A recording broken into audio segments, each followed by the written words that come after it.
દેશમાં રાજકીય રોટલા શેકવા માટે ક્યાંય વિપક્ષની સરકારોમાં દીકરીઓ સામે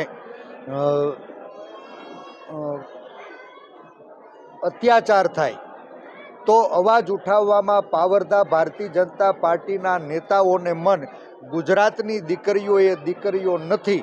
અને મને લાગે છે કે આજ ગુજરાતમાં બેટી બચાવો બેટી પઢાઓના અભિયાનની વચ્ચે સૌથી વધુ બેટીઓ પરેશાન છે. અને એવી જ એક નલિયાની નિર્ભયાનો અવાજ ન સંભળાણો એનો કારણે આજ ભરૂચની અંદર પણ એક નાની એવી દીકરી ઉપર પાશવી બળાત્કાર થયો.